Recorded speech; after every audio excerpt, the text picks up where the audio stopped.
What's up, YouTube? This is Mike Monarch, and I'm here to do a video. Let me turn that down a little bit for you guys.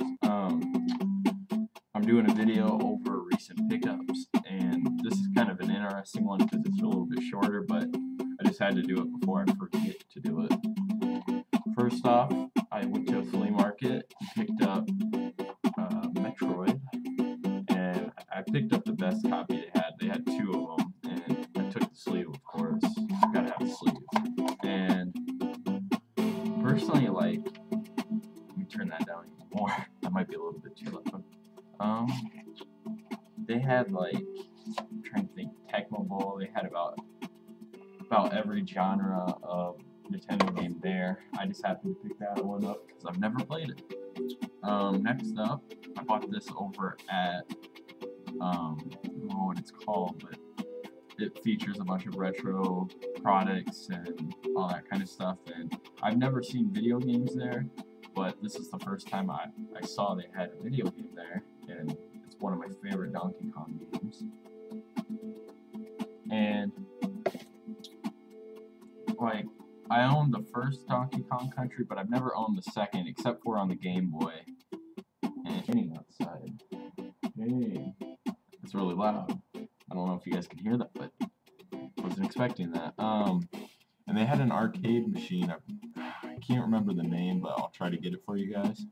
It said 2-in-1, and it was $440, and the screen kind of curved, and I was debating on getting that or not, but my only problem is if I would have bought that, it would probably have problems and break on me. So next up, I wanted to get this like super bad, Final Fantasy Mystic Quest. Pete Dorr was talking about it in RPG games you should get or for beginners, and it made me want to get it, but that's mainly because I want to get back into RPGs again, because I'm kind of in a slump. I don't know, I'm kind of bitter about them right now because there's nothing really out, and the stuff that people recommend is stuff I've already played about 1,000 times.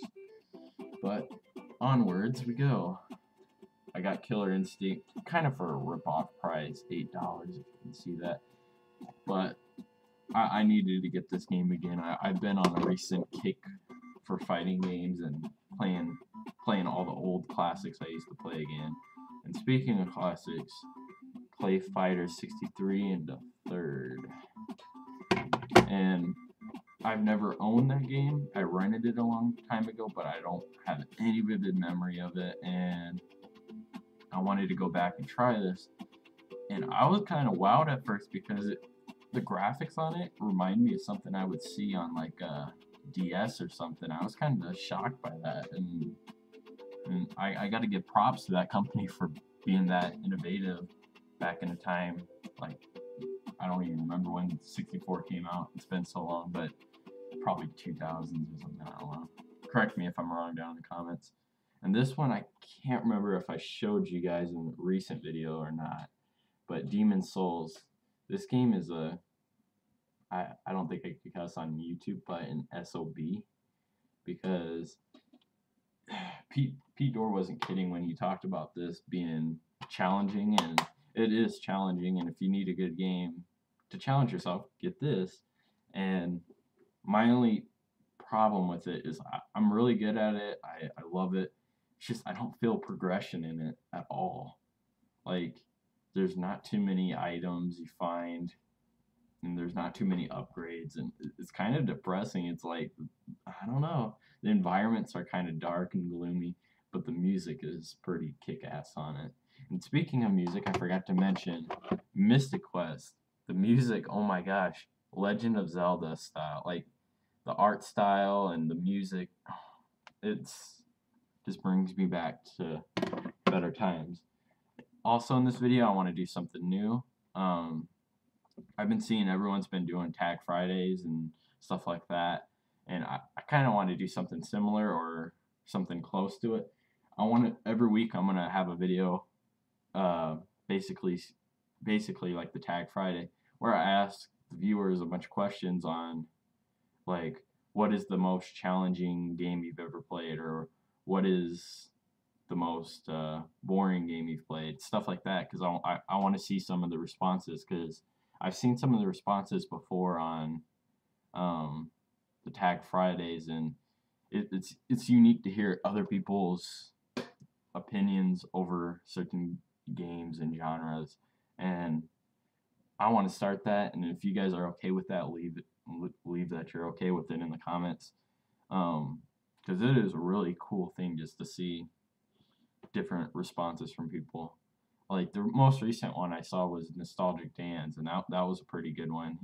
He was talking about most challenging puzzle, and I guess like I could say what my most challenging puzzle was recently. It's not like super challenging, but I really can't think of any other puzzles because I've really never been super stumped by puzzles. I know that kind of sounds cocky and confident, but most recent one was Legend of Zelda Twilight Princess.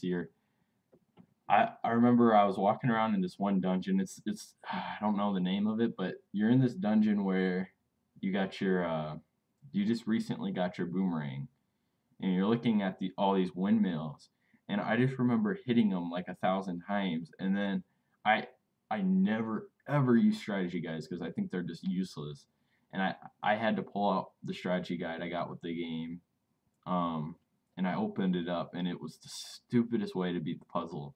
All you had to do was throw your boomerang and hit a Z pattern. Let me see if I can make that on the screen. I can't work backwards. I don't know. Kind of stupid like that, but yeah, you had to form a Z pattern with the boomerang, and it would open up the door, and then from the Wii remote, you'd hear the doo doo doo doo like the Zelda music, and it was a very challenging puzzle because I never thought of that. And my cousin, he recently told me about a puzzle on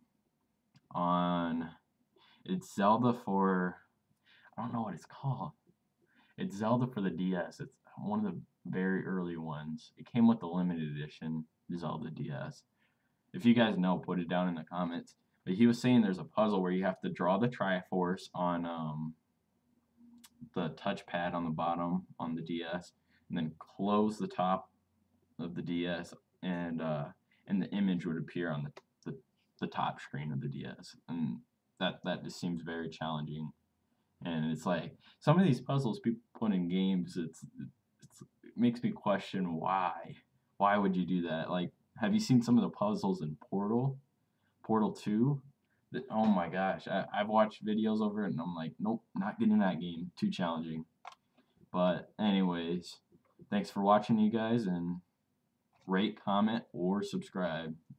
You guys have a choice to do that, so just leave a comment down below saying if you want me to do the Tag Friday things or not. Thanks, bye.